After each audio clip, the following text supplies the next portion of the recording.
ইয়াতে শিক্ষা প্ৰদান কৰি পঠাই দিছোঁ তেওঁলোক বহুত ইষ্টাব্লিছ হৈছে মনত খুব আনন্দ লাগে ভাল লাগে নিজৰ যিয়ে নহওক আমাৰ যিটো মনৰ আশা তেওঁলোকক এখন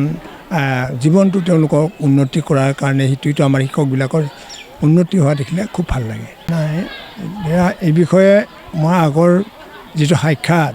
তাতো কৈছিলোঁ কথাখিনি আৰু আমি বিভিন্ন প্ৰকাৰে চৰকাৰক জনাবৰ কাৰণে চেষ্টা কৰিছিলোঁ আমাৰ এটা সংগঠন আছে সদৌ অসম ভিত্তিত আৰু বহুবাৰ শিক্ষামন্ত্ৰীৰ সৈতে বহিছোঁ বিভিন্নজন সময়ে সময়ে শিক্ষামন্ত্ৰী কিন্তু একো ফল নধৰিল এতিয়া মোৰ বিশেষ ক'বলগীয়া একো নাই চৰকাৰলৈ কিন্তু এটাই মই অনুৰোধ জনাব বিচাৰিছোঁ যে মোৰ লিখীয়া আৰু বহুত অসমত শিক্ষক আছে তেওঁলোকৰ দুৰ্দশা সেই একেটাই হৈছে কাৰোবাৰ এতিয়া 5 বছৰ আছে কাৰোবাৰ 8 বছৰ আছে কাৰোবাৰ 10 বছৰ আছে কাৰোবাৰ 3 বছৰ আছে চৰকাৰে যে এইবাৰ নতুন যিহেতু চৰকাৰ গঠন হৈছে প্ৰথম পৰ্যায়তে ঠিক এই ছাৰসকলক এটা সকাহ দিবৰ কাৰণে ব্যৱস্থা এটা কৰিলে মই খুব সুখী হ'ম এইখিনিয়ে ক'বলগীয়া শিক্ষক হিচাপে আমাৰ বিদায় বেলা বুলি নহয় সকলো সময়তে ছাত্ৰ ছাত্ৰীসকলৰ সৰ্বাংগীন উন্নতি হোৱাটোৱেই আমাৰ কামনা তেওঁলোকে ভৱিষ্যত এজন সুনাগৰিক হওক ভাল ব্যক্তি হওক সমাজৰ এজন কাণ্ডাৰী হৈ পৰক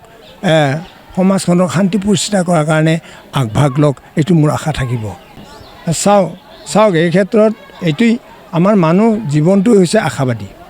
আশাক লৈ মানুহ জীয়াই থাকে আৰু আমিও আশাৰ টোপোলাটো লৈ আজি 35 বছৰ কটালোঁ কিন্তু আজি 6 বছৰমান আগত মই গম পাইছোঁ যে এইকেইটা পদ আৰু নলয় তথাপিও তেনেকৈ মানে কটালোঁ আশাৰ হেৰিটো লৈ এতিয়া আশা থাকিলেও যেনিবা আমাৰ হাতত ক্ষমতাটো নাই যিহেতু চৰকাৰৰ হাতত ক্ষমতা নিবেদন কৰা সত্ত্বেও তেওঁলোকে একো নকৰিলে মোৰ চৰকাৰৰ প্ৰতি এতিয়া কোনো ক্ষোভ নাই কাৰো প্ৰতি মোৰ ক্ষোভ নাই মই যদি আধ্যাত্মিক ভাৱত ক'বলৈ যাওঁ মোৰ এয়া ভাগ্যৰ দুখ ভাগ্যৰ কাৰণে মোৰ এই দুৰ্দশা হৈছে কাৰো প্ৰতি মোৰ বেয়া হেৰি ভাৱ এতিয়া নাই